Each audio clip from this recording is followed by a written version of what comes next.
السلام عليكم ورحمة الله.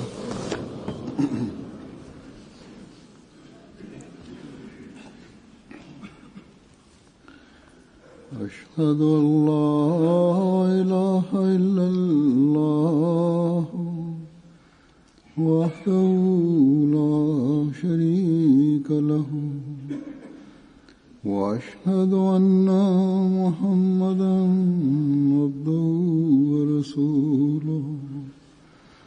أما بعد فأعوذ بالله من الشيطان الرجيم. بسم الله الرحمن الرحيم. الحمد لله رب العالمين الرحمن الرحيم مالك يوم الدين.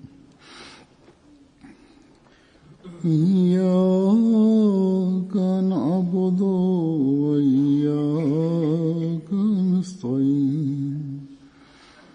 اهدنا الصراط المستقيم صراط الذين أنعمت عليهم غير المغضوب عليهم ولا الضالين. Khalifa mtukufu yadahullah ta'ala ibn Aziz anasema kwamba Hazrat Muslim Maud radhiyallahu ta'ala anhu safari fulani alikuwa anaeleza umuhimu wa maombi, kwamba namna gani kwa kupitia dua kazi kubwa inafanyika. Kwa kueleza maelezo yake, Hazrat Muslim Maud radhiyallahu ta'ala anhu alieleza kuhusu mesmerism pia, na alisema wale watu wanakuwa na ujuzi wa mesmerism, wao pia kwa kupitia elimu hii ya fadhaisha, yani mesmerism, wanaleta mabadiliko ndani ya watu. Lakini mabadiliko haya yanakuwa kwa muda, kisha mabadiliko haya si ya aina hii kwamba faida kubwa inaweza kupatikana. Lakini ikiwa maombi yanafanywa kwa kutimia haki yake na kwa kutimia masharti yake, basi maombi yanabadilisha hali ya mataifa.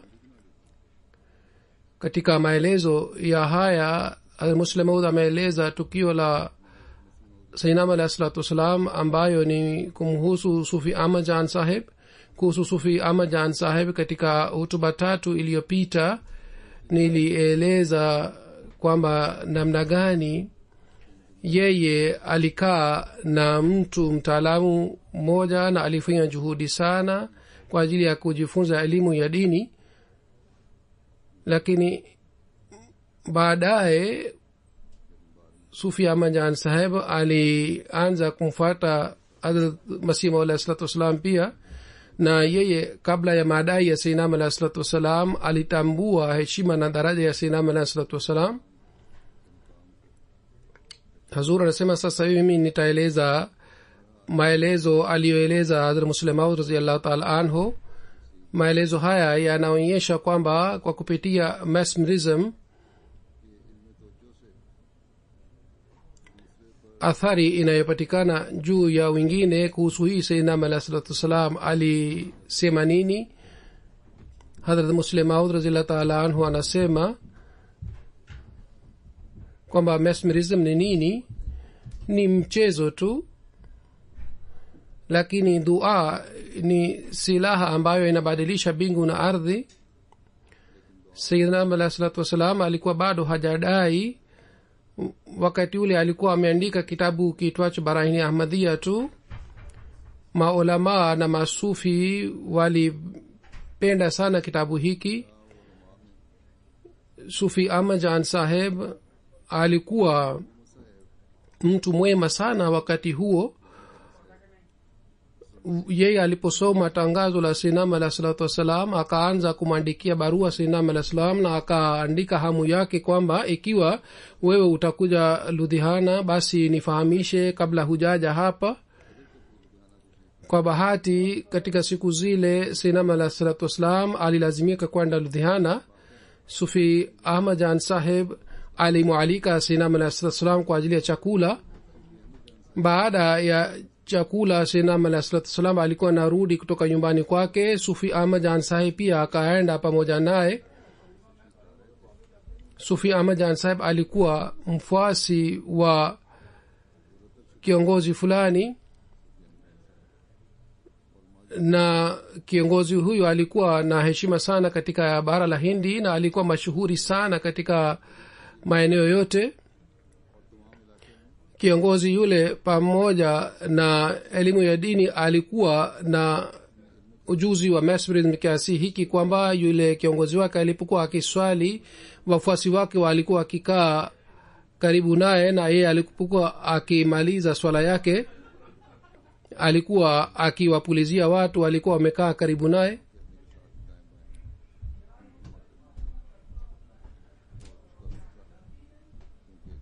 na wagonjwa wengine walikuwa wakipona kwa sababu ya kitendo chake hiki, kwa sababu alikuwa akitumia ujuzi wa mesmerism. sufi ahmad jan saheb kwa miaka 12 aliwahi kuwa mwanafunzi wa huyo kiongozi. kwa yoyote njiani sufi ahmad jan saheb aliposema kwamba mimi nimetumikia kiongozi huyu kwa muda mrefu na baada ya kutoa huduma zangu nimepata nguvu kiasi hiki kwamba angalia huyu mtu ambaye anakuja nyuma yangu nikimwona kwa makini sana yeye ataanguka na atazimia, yani nikifanya mesmerism ataanguka. kwa kusikia hii sinam alah salam akasimama na kwa fimbo yake akaanza kuchora ardhini sinam alah salam. Hazrat muslimud anasema sinam alah salam alikuwa na tabia hii kwamba alipokuwa akipata shauku ya aina fulani kuhusu jambo fulani alikuwa akisugua fimbo yake ardhini. kwa hiyo sinam alah salam akasimama kwa kusikia kauli ya sufi ahmad jan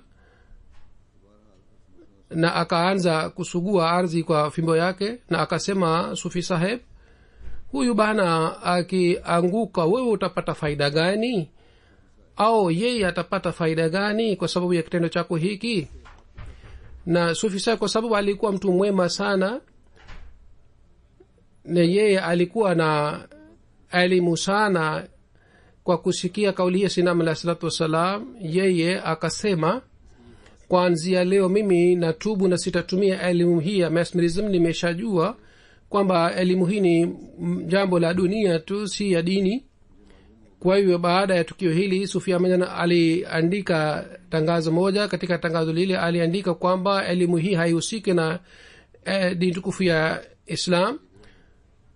baniani au singasinga akitaka kupata ujuzi katika elimu hii anaweza, lakini mimi natangaza kuanzia leo kwamba mtu yeyote asione kwamba elimu hii ya mesmerism ni elimu ya dini, lakini mtu akitaka kufanya kwa ajili ya mambo ya dini dunia anaweza kufanya, lakini si kwa ajili ya dini. Hazrat Muslim Maud anasema kwamba niliposema kwamba Mwenyezi Mungu alimpatia elimu sana sufi ahmad jan saheb, na mimi nina hoja yake, ninayo dalili yake, na dalili ni hii kwamba sayyidina alayhi salatu wasalam wakati alipoandika barahini ahmadia, sufi ahmad jan alijua kwamba mwandishi wa kitabu hiki atakuwa masihi maud, na wakati ule sayyidina alayhi salam alikuwa hajapata ufunuo wala hakudai kwamba yeye ni masihi aliyeahidiwa. katika siku zile sufi ahmad jan alimwandikia sayyidina alayhi salatu wasalam, na ameshawahi kusoma shairi hili katika hutuba fulani kwamba hum marizon ki hai tumhi pe nigaah tum masiha bano khuda ke liye, yani sisi tunakuona uwe masihi kwa ajili yetu. huyu sufi ahmad alikuwa mtu wa kupata ufunuo na mwenyezi mungu alimfahamisha kwamba huyu mirza ghulam ahmad atakuwa masihi aliahidiwa.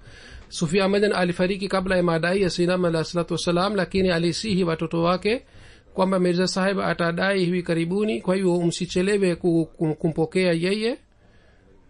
Hazrat Muslim radhiyallahu ta'ala anhu katika kitambulisho cha sufi ahmad ameandika kwamba halifa wa kwanza alioa katika familia hii.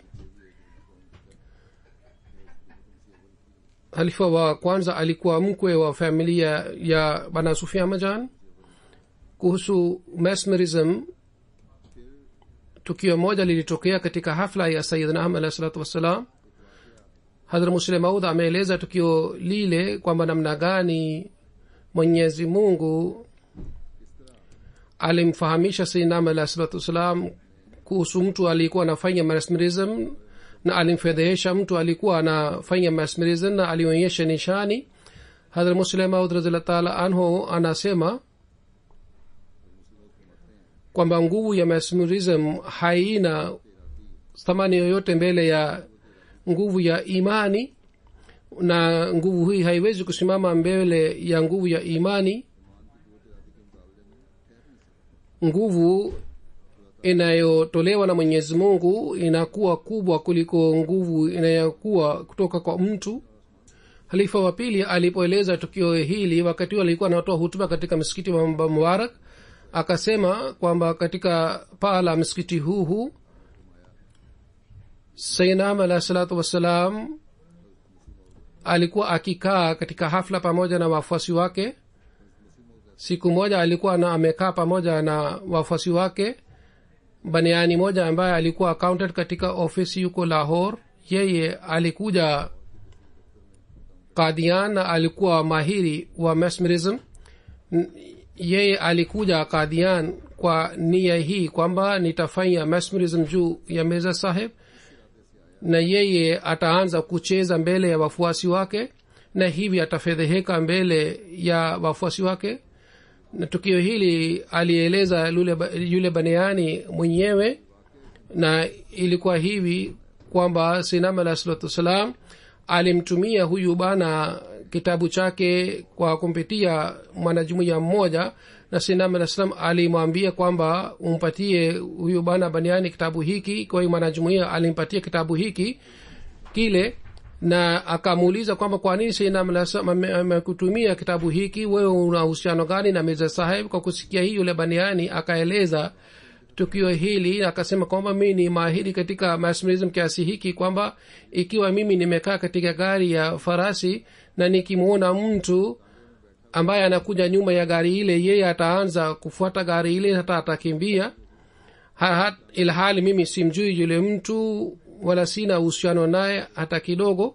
Na akasema kwamba mimi nilikuwa nimesikia kutoka kwa mabaniani kuhusu Mirza Sahib, na wao walisema kwamba Mirza Sahib ameandika vitabu chungu mzima dhidi ya baniani, dini ya kibaniani.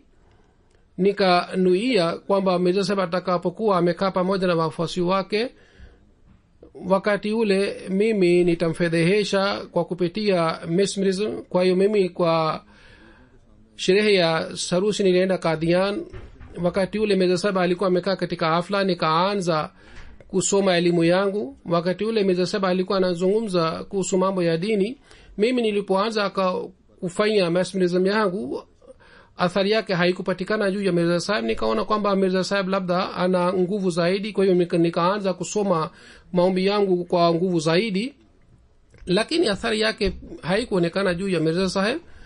Na Mirza Sahib akaendelea kuzungumza na mafuasi wake. Nikaona kwamba Mirza Sahib labda yeye ana nguvu sana, kwa hiyo yoyote nilikuwa ninayo kuhusu elimu ya mesmerism nikatumia elimu yangu yote na nikatumia nguvu yangu yote.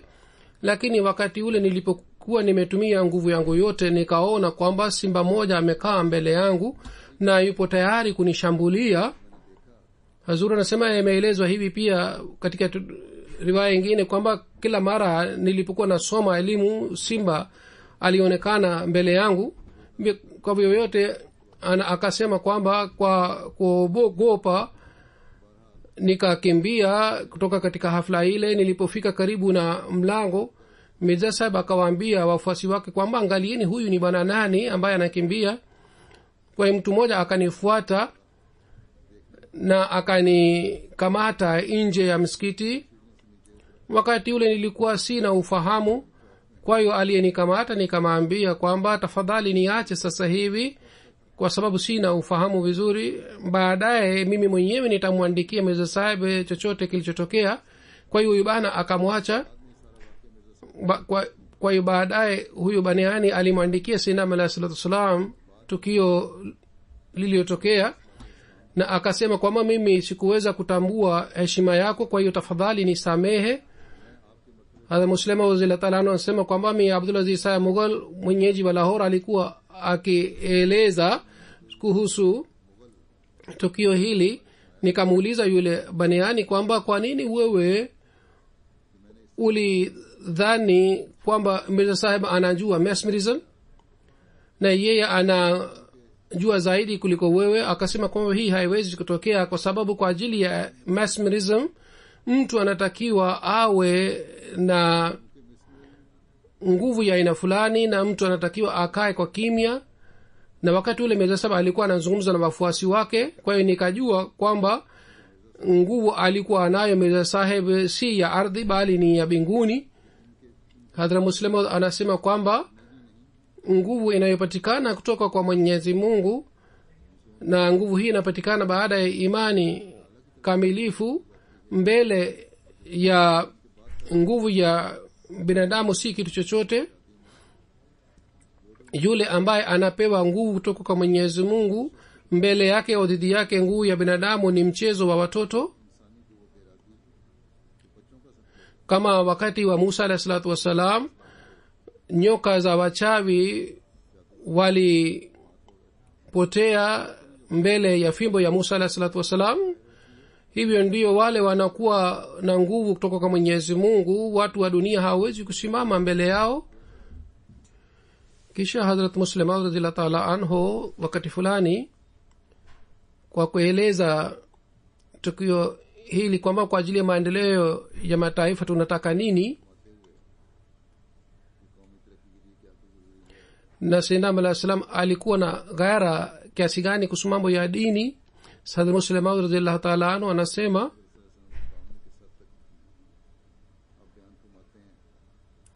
kwa ajili ya maendeleo ya mataifa ni muhimu kwamba mataifa yafuate ukweli wa kila aina. jambo hili ni muhimu sana.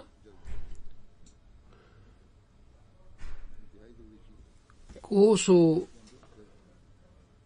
itikadi, isiwe hii tu kwamba mtu aamini kwamba Yesu Kristo amefariki kisha mtu aseme kwamba hii inatosha kwangu,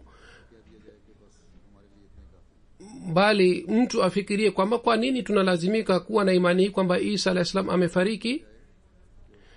kitu kinachotuudhi kuhusu uhai wa Isa alayhi salatu wasalam ni hiki kwamba kwa sababu ya hii ubora wa Isa alayhi salatu wasalam inathibitika juu ya Mtume Muhammad sallallahu alaihi wasallam, ila hali hakuna nabii yeyote alipatikana sawa na Mtume Muhammad sallallahu alaihi wasallam. lakini kwa kuwa na imani hii ya uhai wa Isa alayhi salatu wasalam, ubora wa Isa alayhi salatu wasalam unajulikana au unathibitika, na hii ni kinyume na dini tukufu ya Islam. sisi hatuwezi kupata hata wazo hili kwamba Yesu Kristo alikuwa mbora zaidi kuliko Mtume Muhammad sallallahu alaihi wasallam. na kwa kuamini kwamba Mtume sallallahu alaihi wasallam alizikwa ardhini na Isa alayhi salatu wasalam amekaa katika bingu ya nne, kwa sababu ya hii Islam inafedheheka. na kitu kingine kinachotuudhi kwa sababu ya itikadi hii ya uhai wa Isa alayhi salatu wasalam ni hiki kwamba kwa sababu ya hii umoja wa Mwenyezi Mungu unaathirika. haya ni mambo mawili. kwa sababu ya hii itikadi ya kifo cha Isa alayhi salatu wasalam tunalazimika tuthibitishe. ikiwa mambo haya yasingepatikana, Isa hata kama angekuwa binguni isingeleta tofauti yoyote, lakini kwa sababu ya kupaa kwake huko binguni inafedhehesha Mtume Muhammad sallallahu alaihi wasallam na dini tukufu ya Islam, na vile vile ni kinyume na umoja wa Mwenyezi Mungu. kwa sababu ya hii hatuwezi kukubali itikadi hii. Sisi hatuwezi kukubali kusikia kwamba isa alah salam alikuwa mbora zaidi kuliko mtume muhammad sallallahu alaihi wasallam. hadhrat muslima radhiyallahu ta'ala anhu anasema kwamba sisi tunashuhudia kwamba wa kawaida wanajumuia wa kawaida wanapojadili kuhusu kifo cha isa alah salatu wassalam na wanatoa hoja zao na wanakuwa hawapati jazba, bali wao wanaeleza jambo hili kama ni mazungumzo ya kawaida. Lakini sisi tumemshuhudia sinam alah salatu wassalam, yeye alipokuwa akizungumza kuhusu kifo cha isa alah salatu wassalam, wakati ule sinam alah salatu wassalam alikuwa akitetemeka kwa sababu ya jazba, na jalali ilikuwa ikipatikana katika sauti yake kiasi hiki kwamba ilionekana kwamba yeye anasaga itikadi ya uhai wa isa alah salatu wassalam. sinam alah salatu wassalam alikuwa akisema kwa jazba sana jambo hili kwamba katika maendeleo ya dunia jiwe kubwa ilikuwa imepatikana, lakini mimi natupa mbali jiwe hili. Dunia ilikuwa ikiangukia katika shimo la giza, lakini mimi naelekeza dunia kwenye uwanja wa nuru. wakati sinam alah salam alipokuwa akizungumza mada hii, jazba fulani ilikuwa ikionekana katika sauti yake. Ilikuwa ikionekana kwamba kama katika uwalii wa mtume saa salam masihi amekaa na amejanganya heshima yake, na sinam alah salatu wassalam anataka kuchukua na kutaka tena uwalio wa mtume muhammad saa salam. hii ilikuwa hali ya sinam alah salatu wassalam.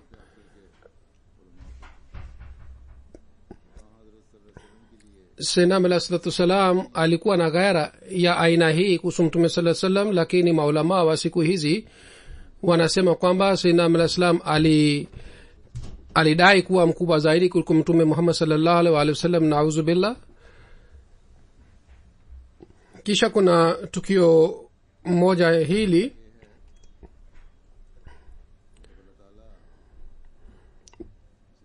wakati mwenyezi mungu anapomteua mtu,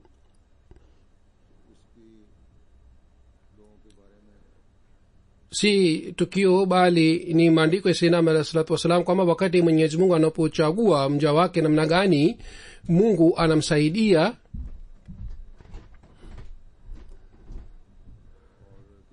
na namna gani mwenyezi mungu anadhihirisha uundani wa watu. kuhusu hii sinam alah salatu wassalam anasema wakati mtu anapochaguliwa na mwenyezi mungu, mtu ambaye ameteuliwa na mwenyezi mungu, katika hali mungu anaongoza na mwenyezi mungu anampatia mwongozo iliyofichika ambayo haiwezi kuitwa ufunuo, lakini hali yake ni sawa na ilham, lakini hatuwezi kuita ufunuo kwa sababu hali ile si ufunuo wa maneno, lakini nuru ya mwenyezi mungu inashuka juu ya moyo, na katika maneno mwenyezi mungu haleti ufunuo, lakini katika hali hii anaonyesha msaada wake.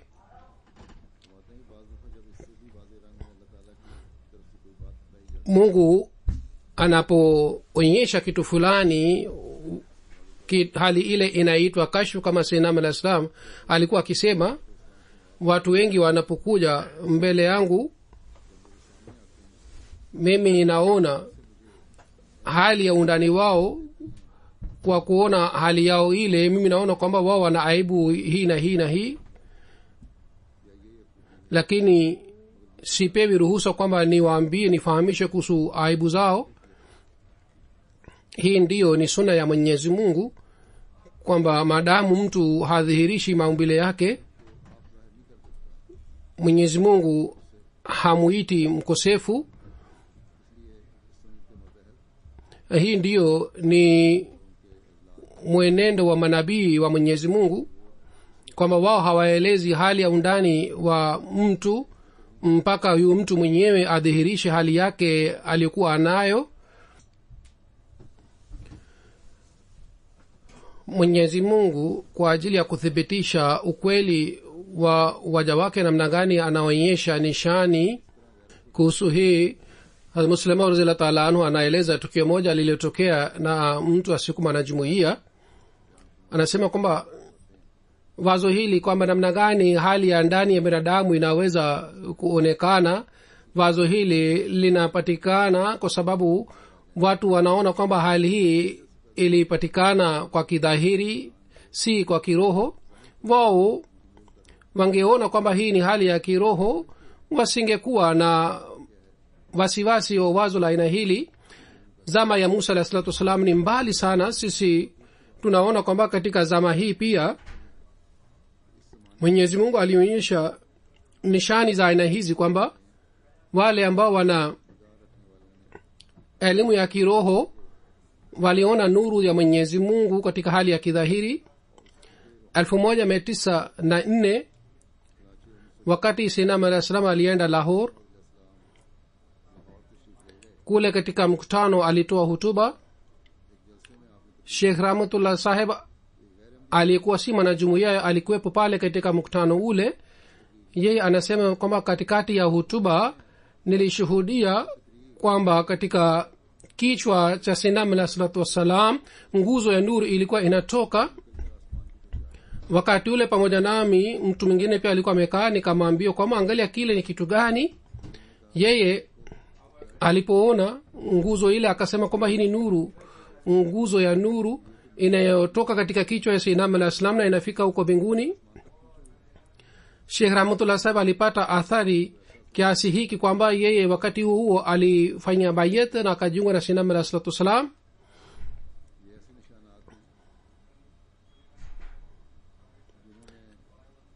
Kwa kuona nishani ya aina hizi watu walipata imani. Tena si hii tu bali nishani ina sura mbalimbali na Mungu anaendelea kudhihirisha juu ya watu. Kama katika hutuba ya juzi nilieleza matukio mapya ya imani.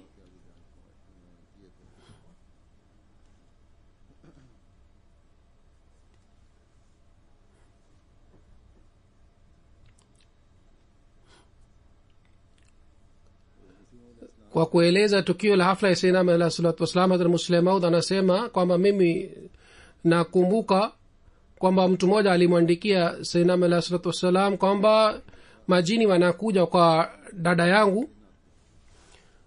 Hazur anasema kwetu na uko Arabuni kuna imani ya majini, na kwa ajili ya kuondoa majini watu wana dhulumu sana, hata baadhi wakati wanaamua mtu kwa katika hali hii. Kwa hiyo bwana mmoja alimwandikia Sayyidina alayhi salam kwamba majini wanakuja kwa dada yangu, na wale majini wanasema kwamba sisi tupo tayari kumpokea Sayyidina alayhi salatu wasalam. Sayyidina alayhi salatu wasalam alimwandikia kwa kumjibu kwamba uwapatie majibu hawa majini kwamba kwa nini mmemsumbua mwanamke. Ikiwa mnataka kumsumbua, kwa nini msimsumbue Mwalimu Muhammad Hussain Batali na Sarala Amritsarwi? Kwa nini mnamsumbua mwanamke? Hazrat Muslima radhiyallahu ta'ala anhu anasema kwamba majini aina hii hawapatikani.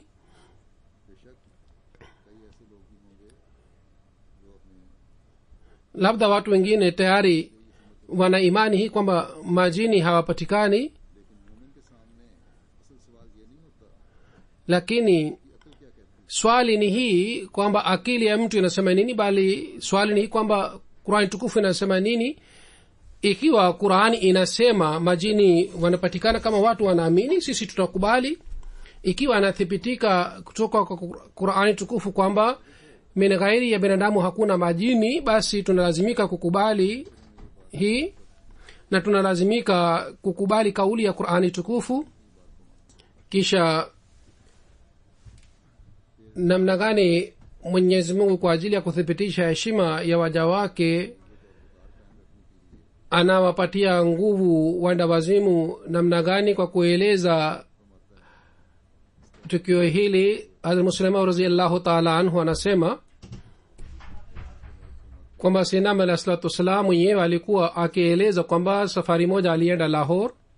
Watu wengine wakasema kwamba katika Shadra kuna mtu mmoja mwenda wazimu, tunatakiwa tuende kwake, lakini wengine wakapinga wazo hili na wakasema kwamba yeye anatukana sana, sisi hatutakiwi tumwende. Na wale walikuwa wakisema kwamba tunatakiwa tumwende, na wakasema kwamba Sayyidina alayhi salatu wasalam anapata ufunuo, basi tujue yeye anasema nini. Wale waliposisitiza Sayyidina alayhi salam akaenda nao. Sayyidina alayhi salam anasema tulipofika kule, yule mtu alikuwa anatukana, lakini akakaa kimya, na tikiti moja ilikuwa imepatikana karibu naye, na kwa kukata tikiti akanipatia.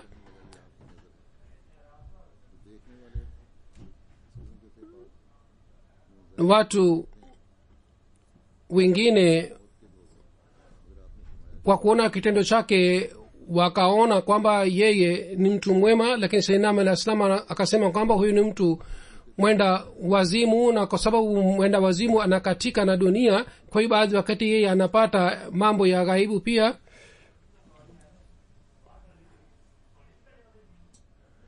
Nishani na kuhusu miujiza ya Sayyidina alayhi salatu wasalam ameandika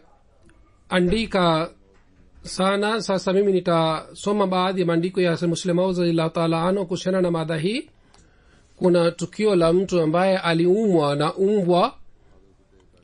Hazrat Muslim Maud radhiyallahu ta'ala anhu ameeleza hivi kwamba matukio ya Mtume sallallahu alaihi wasallam hayakuandikwa, kwa hiyo mifano yake sana haipatikani siku hizi, lakini mimi naona kwamba misali na mifano ya aina hii maelfu na maelfu inaweza kupatikana.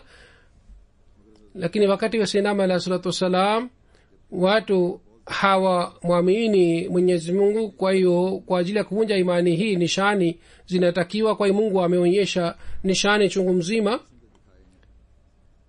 na kwa kuona nishani hizi tunaweza kuona kwamba wakati wa Mtume Muhammad sallallahu alaihi wasallam pia nishani chungu mzima ilipatikana. Naeleza tukio moja tulipokuwa tukisoma katika Qadian shuleni. Mtu mmoja aliumwa na umbwa, alituma kusali kwa ajili ya matibabu na alipona, lakini baada ya kurudi baada ya siku chache akapata maradhi ile tena. Kwa hiyo barua ilituma kasoli kwamba tiba itumwe, lakini majibu yalipatikana kwamba nothing can be done for Abdul Karim. Kwa kila moja alikata tamaa kwa kuona hii. Sayyidina alayhi salatu wasalam aliambiwa kuhusu hali ile. Wakati ule jumuiya ilikuwa imeanzishwa hivi karibuni, na bana Abdul Karim alikuja kutoka Hyderabad Dakar kwa mbali sana. Kwa hiyo Sayyidina alayhi salatu wasalam akafanya maombi maalum kwa ajili yake. Akasema huyu bana amekuja kwa mbali sana, mimi sitaki kwamba yeye afe katika hali hii.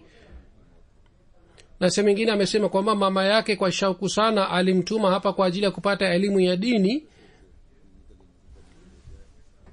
Kwa hiyo kwa sababu ya hii mimi nilipata hali fulani, ndipo nilifanya maombi. Matokeo ya maombi haya yalipatikana hivi kwamba Mwenyezi Mungu alimponya, ilhali tangu mwanadamu amezaliwa mgonjwa wa aina hii hakupona.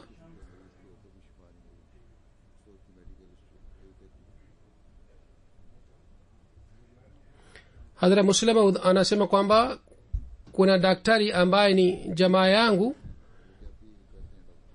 yeye alinielezea tukio la shule yake kwamba safari fulani alikuwa anazungumza na wanafunzi wengine kuhusu umoja wa Mwenyezi Mungu, na wakati ule yeye akaeleza tukio hili kuthibitisha umoja wa Mwenyezi Mungu. Yule mwanafunzi kwa kusikia tukio hili akasema kwamba wagonjwa wa aina hii wanaweza kupona, si ajabu ikiwa yeye alipona. Kwa bahati siku ile ile professor alitoa lecture kuhusu mada hii. Wakati profesa aliposimama kwa ajili ya kutoa lecture, yeye alianza kusisitiza jambo hili kwamba maradhi ya aina hii haiwezi kupona. Ikiwa maradhi inashambulia mtu hawezi kupona, mimi nikasema kwamba watu wengine wakasema kwamba hata kama mtu anashambuliwa na maradhi hii mtu anaweza kupona. Kwa kusikia hii, profesa akasema kwamba hii haiwezi kutokea, anayesema hivi yeye hana akili. Muslimu anasema kwamba maradhi ile ilikuwa ya aina hii kwamba tiba yake ilikuwa haipatikani, lakini kwa sababu ya dua ya Sayyidina alayhi salatu wasalam Abdul Karim alipona, na yeye kwa fadhila za Mwenyezi Mungu bado yupo hai. Yani wakati ule hii inathibitika kwamba Mwenyezi Mungu yupo ambaye anapona. Kisha anaeleza tukio lingine Sayyidina Muslim radhiyallahu ta'ala anhu kwamba wakati wa Sayyidina alayhi salatu wasalam kutoka Marekani wanaume wawili na mwanamke mmoja walikuja. Mwanamume akazungumza na Sayyidina alayhi salatu wasalam. Katikati ya mazungumzo mada ya Yesu Kristo yalizungumzwa. Mkristo akasema kwamba yeye alikuwa Mungu. Sayyidina alayhi salam akasema kwamba una hoja gani kwamba yeye alikuwa Mungu? Yeye akasema kwamba alionyesha miujiza. Sayyidina alayhi salatu wasalam akasema sisi pia tunaonyesha miujiza. Akasema basi nionyeshe muujiza. Sayyidina alayhi salam akasema kwamba wewe mwenyewe ni muujiza wangu. Yani yule aliyeuliza swali yule Mkristo akasema kwa Sayyidina alayhi salam akamwambia kwamba wewe mwenyewe ni muujiza. Kwa kusikia hii akashangaa, akasema namna gani mimi naweza kuwa muujiza? Akasema Sayyidina alayhi wasallam kwamba Qadian ilikuwa kijiji kadogo sana na vyakula vilikuwa havipatikani katika kijiji hiki, hata unga wa ngano ulikuwa haipatikani. Ikiwa mtu alikuwa akitaka unga wa ngano, yeye mwenyewe alikuwa akisaga. Katika hali hii Mwenyezi Mungu alinibashiria kwamba nitapeleka jina lako katika kila pembe ya dunia na utapata umashuhuri katika kila pembe ya dunia, na watu watakujia na starehe kwa ajili yao itapatikana katika kijiji hiki, na watu wa mataifa mbalimbali na nchi mbalimbali watakuja kwako. yatuna min kulli fajin amik, na watakuja kiasi hiki kwamba barabara ambayo inatumika mashimo yatapatikana katika barabara ile. Kutoka Batala mpaka Qadian barabara inayopatikana. Mwaka jana government imetumia rupia 2,000 kwa ajili ya kutengeneza barabara ile. Sayyidina mlasema kasema wewe umekuja kwangu kutoka Marekani, lengo lako lilikuwa nini? Madamu nilikuwa sijadai ni nani alikuwa ananijua, lakini sasa baada ya kudai kwangu umekuja kutoka Marekani kwa mbali sana, hii ni dalili ya ukweli wangu. Hadha Muslimu anasema kwamba mimi nakumbuka vizuri kwamba wakati mazungumzo haya yalipokuwa yanaendelea na yule mtu aliposema kwamba nionyeshe muujiza ya ukweli wake, kila mmoja alikuwa anashangaa kwamba Sayyidina al-Islam atajibu namna gani. Kila mmoja aliona kwamba Sayyidina al-Islam labda atatoa hutuba kuhusu miujiza, kwamba namna gani miujiza inapatikana. Lakini mara yubana alipomaliza mazungumzo yake na Sayyidina al-Islam aliambiwa tafsiri ya mazungumzo yake, Sayyidina al-Islam akatoa jibu mara moja. Jibu lile Muslimu anasema kwamba hiyo inaonekana labda ni jambo ndogo, lakini kila mtu ambaye hatumii akili atasema kwamba hii ni muujiza gani. Lakini wale ambao wana akili na ufahamu, wao wanajua kwamba huu ni muujiza mkubwa sana, na hii muujiza huu unatosha kwa ajili ya yule anayetafuta haki. Sayyidina alayhi salatu wasalam amesema kwamba kwa ajili ya kuthibitisha ukweli wangu Mungu ameonyesha nishani malaki. Hata Mungu ameonyesha nishani kiasi hiki kwamba mimi siwezi kuhesabu. Lakini wapo wengine ambao wanasema kwamba Mirza Sahib hata hakupata ufunuo kiasi hiki, namna gani anaweza kupata miujiza? Lakini wale ambao wana akili na ufahamu wanajua kwamba nishani malaki inaweza kupatikana kwa ilham moja. Kama kuna tukio moja mashuhuri, mtu mmoja aliwaambia mpwa wake kwamba nitakupatia kesho tamu ambayo ilitengenezwa na watu malaki. Kesho walipokaa kwa ajili ya kula chakula, mpwa wakasema kwamba utupatie tamu uliyosema jana. Kwa kusikia hii yule wale baba mdogo akawapatia tamu ya kawaida. Kwa kuona tamu ile ya kawaida inayoitwa ladu, wakasema namna gani hii ilitengenezwa na watu maelfu na maelfu. Baba mdogo akasema kwamba shika kalamu na andika, nitakwambia kwamba ladu hii ilitengenezwa na watu maelfu. Angalia, aliyetengeneza ni mtu mmoja, yeye alinunua vitu kwa watu wengi na vile vitu vilitengenezwa na watu maelfu. Kwa mfano, angalia sukari namna gani ilitengenezwa na watu wangapi walitengeneza sukari ile iliyotumika katika tamu hii. Wapo wengine ambao walilima na walivuna, na wapo wengine ambao walifanya kazi kwa ajili ya kutengeneza ladu hii. Kisha ngano ilipatikana ndani yake, ni watu wangapi ambao walitengeneza ngano ile? Je, kwa kuhesabu hawa watu hawafiki maelfu? Kwa kusikia hii mpwa akasema kwamba ni sawa, unasema sawa.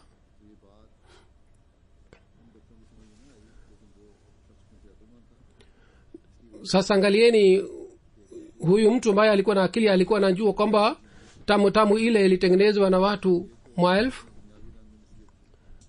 Wale wanakuwa watumishi wa Mwenyezi Mungu, wao pia walifanya hivi. Ameeleza tukio la Mazhar jana. Muslim radhiyallahu ta'ala anhu anasema kwamba yeye alimpatia kijana moja ladu 2. Yule kijana akala ladu mara moja. Kwa kuona hali yake hii, yule mzee akasema kwamba umefanya nini na tamu hii? Akasema nimeshakula. Kwa kushangaa, yule mzee akamuuliza tena kwamba je, umeshakula mara moja? Akasema ndiyo, nimekula mara moja. Kwa hiyo yule mzee aliendelea kumuuliza kwamba je, umekula mara moja? Namna gani umekula mara moja? Yule kijana akapata wazo kwamba mimi nimuone huyu mzee anakula vipi ladu. Kwa hiyo siku moja mtu mmoja akamletea ladu tamu. Mzee kwa kukata kipande kidogo akaanza kutoa hutuba na akasema kwamba angalieni, mimi ni mtu wa kawaida, Mwenyezi Mungu amenipatia neema hii, watu wangapi wametengeneza tamu hii. Aliendelea kutoa hutuba kuhusu tamu ile, na aliendelea kueleza unyenyekevu wake, na aliendelea kumsifu Mwenyezi Mungu. Aliendelea kuzungumza tangu azuhuri mpaka alasiri. Hadhrat Muslim anasema kwamba hii ilikuwa nini?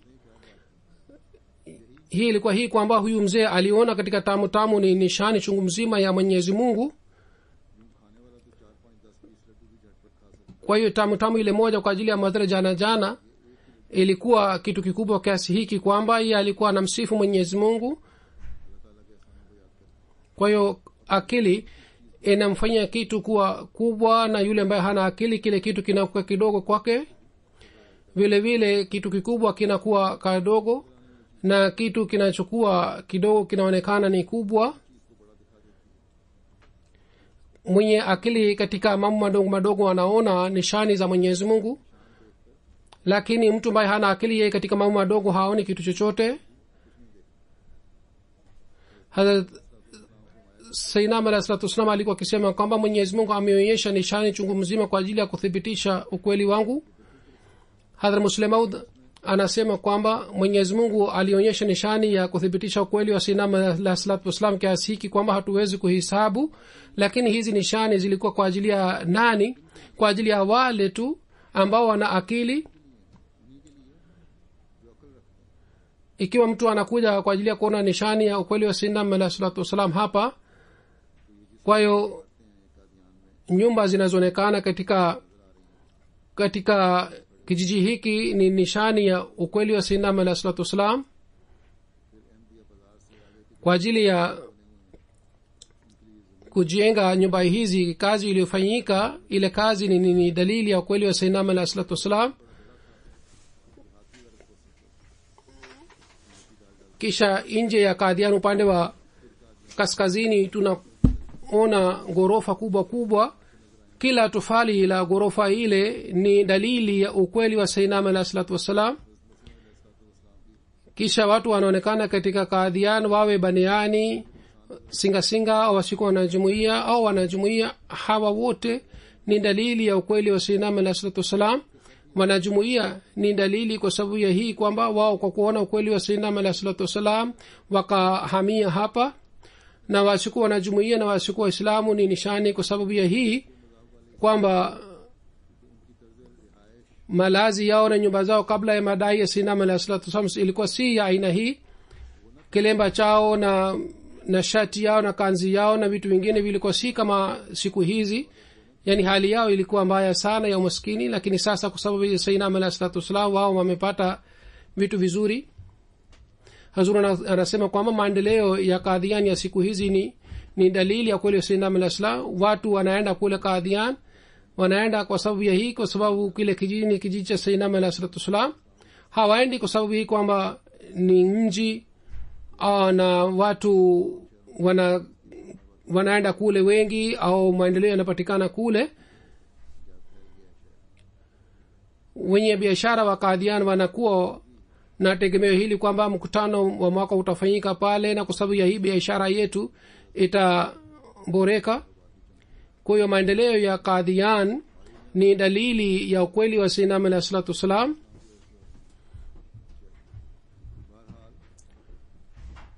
Kwa sababu ya madai ya sayyidina alayhi salam watu walimjia sayyidina alayhi salam na wakapata faida. La yashka jalisum, sawa na kanuni hii wao pia walipata baraka. Azura anasema haina haja ya kwenda mbali, angalieni misikiti huu ambapo Hazrat Muslimu alikuwa anatoa hutuba. Hii pia ni nishani. Wakati sayyidina alayhi salatu wasallam alipodai ambao hii na nguzo hizi zilijengwa, basi nishani malaki zinaweza kupatikana hapa. Kisha wakati wa mkutano mwaka watu wengi wanakuja, kila mmoja anayekuja yeye ni nishani. Madamu Mwenyezi Mungu akitaka ataendelea kuonyesha nishani hizi. Sayyidina alayhi salatu wasallam aliposema kwamba ni malaki, hata mimi nasema kwamba si malaki bali ni haziwezi kukadiriwa. Basi ikiwa nishani hizi zinaimarisha imani zetu, vile vile nishani hizi zinaonyesha kwamba kila moja anayekuja hapa akishuhudia kwa kufungua macho kwamba nishani kiasi gani zimepatikana hapa, yeye mwenyewe atakuwa nishani. Kwa hiyo wanajumuia ambao wanapatikana duniani, mission houses na misikiti na hospitali, vitu hivi vyote ni nishani ya kweli wa sayyidina alayhi salatu wasalam. Yule ambaye ana majicho la kiroho anaweza kuona nishani hizi. Hazrat Muslim anasema kwamba mimi nakumbuka kwamba sheikh moja alimjia sayyidina alayhi salam kwamba mimi nataka kuona nishani kutoka kwako. Sayyidina alayhi salam akafanya tabasamu na akasema kwamba wewe usome kitabu changu kiitwacho Hakikatul Wahi. Kwa kusoma kile kitabu utajua kama namna gani Mwenyezi Mungu ameonyesha nishani. Umepata faida gani kutoka katika nishani zile, kwamba umekuja kuona nishani nyingine. Basi ikiwa huyu mtu alieleza bishara zilizotimia katika dakika 2 au 3, basi tungekubali bishara zake zilizotimia baada ya miaka 2-3. Kama bishara hizi za muda mdogo zilitimia, lazima bishara za muda mrefu pia zitatimia. Lakini kwa mtu ambaye haonyeshi bishara zinazotumia katika muda mrefu, hatuwezi kusema kwamba bishara zake za baadaye zitatimia. Bishara za sayyidina alayhi salam zilitimia katika maisha yake na zinaendelea kutumia mpaka leo, na maendeleo ya jumuiya ni dalili yake. Hazur anasema Mwenyezi Mungu awajalie wale watu ambao hawana macho ya kiroho wao waone kushuhudia bishara hizi. Mwenyezi Mungu atuwezeshe sisi pia tuendelee kuboresha imani zetu. Amin.